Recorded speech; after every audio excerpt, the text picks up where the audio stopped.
బ్రిటన్లో మనం breaking news చూస్తున్నాం. మాజీ మంత్రి ఎర్రబెల్లి దయాకర్ రావు తన ముఖ్య నేతలతో సీక్రెట్ మీటింగ్ పెట్టారు. ఇన్నాళ్ళు ఆయన ప్రాతినిధ్యం వహించిన పాలకుర్తి నియోజకవర్గానికి చెందిన దగ్గరి కార్యకర్తలతో సొంతూరు పర్వతగిరిలోని తన నివాసంలో ఈ సమావేశాన్ని ఏర్పాటు చేశారు. ఎర్రబెల్లి పార్టీ మారుతున్నారు అని, కాంగ్రెస్లో చేరేలా పాత టీడీపీ బ్యాచ్తో సంప్రదింపులు జరుపుతున్నారని కొన్ని రోజులుగా ప్రచారం జరుగుతోంది. రాష్ట్ర ప్రభుత్వానికి దగ్గరగా సలహాలిస్తూ ఉమ్మడి వరంగల్ జిల్లా నుంచి కీలకంగా ఉన్న ఓ మాజీ సీనియర్ టీడీపీ నేతతో భేటీ అయ్యారని వినిపిస్తున్నాయి.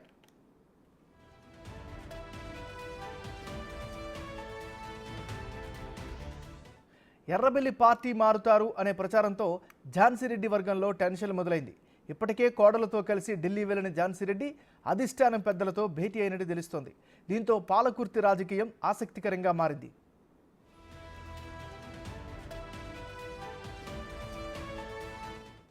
ఈ నేపథ్యంలో విదేశాల నుంచి వచ్చిన ఎర్రబెల్లి దయాకర్ రావు నియోజకవర్గ ముఖ్య కేడర్తో సమావేశమవడం చర్చనీయాంశంగా మారింది.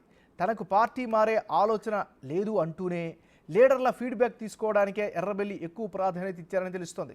అయితే రాజకీయంగా యాక్టివ్గా ఉండాలని వారు ఎర్రబెల్లిని కోరినట్టు తెలుస్తోంది. పార్టీ మార్పు ప్రచారం జోరుగా నడుస్తున్న సమయంలో విదేశాల నుంచి వచ్చాక దానిని ఖండించకుండా సీక్రెట్ మీటింగ్ పెట్టడంపై ఉమ్మడి వరంగల్ జిల్లాలో జోరుగా చర్చ నడుస్తోంది.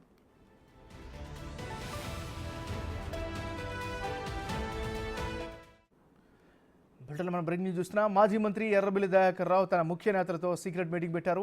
ఇన్నాళ్ళు ఆయన ప్రాతినిధ్యం వహించిన పాలకుర్తి నియోజకవర్గానికి చెందిన దగ్గరి కార్యకర్తలతో సొంతూరు పర్వతగిరిలోని తన నివాసంలో ఈ సమావేశాన్ని ఏర్పాటు చేశారు.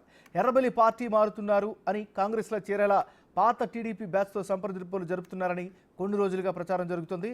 సో ఓవరాల్ అప్డేట్స్ అందించేందుకు మరి రిపోర్టర్ వేణు లైవ్లో సిద్ధంగా ఉన్నారు. వేణు, చెప్పండి, ఈ భేటీకి సంబంధించినటువంటి అప్డేట్స్ ఏంటి? స్థానికంగా ఏమనుకుంటున్నారు?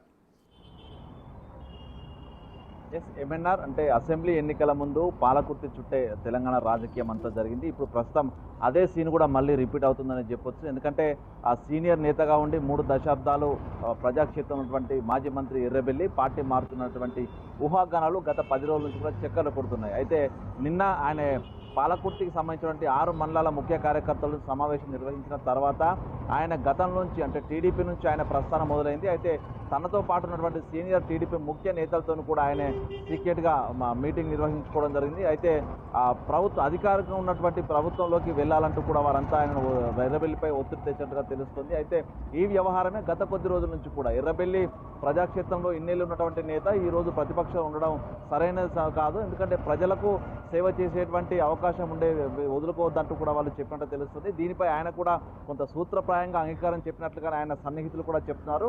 ప్రధానంగా ఇప్పుడు సీఎం రేవంత్ రెడ్డి టీడీపీలో ఉన్నప్పటి నుంచి ఎర్రబెల్లికి కలిసి ఉన్న నేపథ్యం లోపల, దాంతో పాటుగా ప్రస్తుతం రేవంత్ చుట్టూ కూడా టీడీపీకి సంబంధించిన సీనియర్ నేతలు ఉన్న నేపథ్యంలో వారంతా కూడా ఎర్రబెల్లిని ఆహ్వానించడానికి ఎర్రబెల్లికి రేవంత్ రెడ్డి మధ్య వారిలా పనిచేస్తారంటూ కూడా కొంతమంది ముఖ్య అనుచరులు ఆయనతో చెప్పారు. అయితే దీనిపై పునరాలోచించుకుంటారని చెబుతూనే తన ముఖ్య కార్యకర్తలతోని తన నిర్ణయం ఏదైనా కూడా తనకు సపోర్ట్ చేయాలంటూ కూడా ఆయన పరోక్షంగా వారికి చెప్పినట్లుగా తెలుస్తుంది. దీంతో తనకు సంబంధించినటువంటి పాలకుర్తి సంబంధించిన కాంగ్రెస్ నేతలు, అదేవిధంగా బీఆర్ఎస్ సంబంధించిన నేతలు కూడా ఎర్రబెల్లి పార్టీ మార్పు తథ్యమైనటువంటి సూచనలు ఇస్తున్నారు. ఒకవేళ తాను పార్టీ మారినా కూడా తన వెంటే నడుస్తామంటూ కూడా వారందరూ నిన్న ముక్త కంఠంతో ఆ సమీక్షా సమావేశంలో చెప్పడం జరిగింది. అంటే దీన్ని బట్టి చూస్తే మాత్రం మరికొద్ది రోజుల్లోనే అఫీషియల్గా ఎర్రబెల్లి తన పార్టీ మార్పుపై ప్రకటన చేస్తారా, తన అనుచరులు ముఖ్య అనుచరుల ఒత్తిడి మేరకు తన పార్టీ మారుతారా లేదా అనే దానిపై కూడా సస్పెన్స్ వీడే అవకాశం ఉంది. ఏదేమైనా కూడా నిన్న మంత్రి సమీక్ష నిర్వహించిన తర్వాత పార్టీ మారట్లేదు అంటూ కూడా ఒక ప్రెస్ నోట్ రిలీజ్ చేశారు. కానీ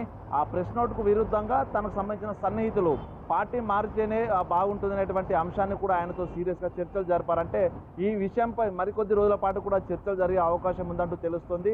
అధిష్టానం దృష్టికి, కాంగ్రెస్ అధిష్టానం దృష్టికి కూడా తామే ఎర్రబెల్లి అంశాన్ని తీసుకెళ్తామంటూ కూడా కొంతమంది సీనియర్లు, టీడీపీ సీనియర్లు కూడా ఆయనకు సలహా ఇవ్వడం జరిగింది. అయితే తాను కూడా ఈ విషయంలో మౌనం పాటించారు. అంటే తాను కూడా ఆ పర్యవసానాన్ని గమనిస్తూనే అవసరం వచ్చినప్పుడు తాను ప్రకటన చేసే విధంగా ఉండు అనేటువంటి ఒక చర్చ కూడా జరుగుతుంది. సో ఓవరాల్గా ఉమ్మడి వరంగల్ జిల్లా వ్యాప్తంగా ఇప్పుడు ఎర్రబెల్లి దయాకర్ రావు పార్టీ మార్పుపైనే తీవ్ర చర్చ జరుగుతున్న వేళ ఈ రోజున బీఆర్ఎస్ క్యాడర్ కూడా పార్టీ మారట్లేదంటూ ప్రెస్ మీట్లు పెట్టడానికి 11 గంటలకు సమయం తీసుకొని ఉమ్మడి వరంగల్ జిల్లా నుంచి కూడా ప్రెస్ మీట్లు పెట్టనున్నారు. అయితే బయటికి కనిపిస్తున్న అంశానికి తన వ్యక్తిగత సహచరులు చెప్తున్నటువంటి అంశాలు మాత్రం భిన్నంగా ఉన్నాయి. ఎందుకంటే 2016లో కూడా ఎర్రబెల్లి దయాకర్ రావు ఇదే విధంగా ప్రెస్ మీట్లు పెట్టించారు. ఆ తర్వాత అనూహ్యంగా వెళ్ళి అధికార బీఆర్ఎస్ పార్టీ లోపల జాయిన్ అయ్యారు. అంటే అదే ఇప్పుడు కూడా రిపీట్ అవుతుందంటూ కూడా తనకు సంబంధించిన సన్నిహితులు కూడా చెప్తారు. ఏదేమైనా కూడా మరికొద్ది రోజుల లోపల దీనిపై ఒక స్పష్టమైనటువంటి ప్రకటన వచ్చే అవకాశం ఉంది.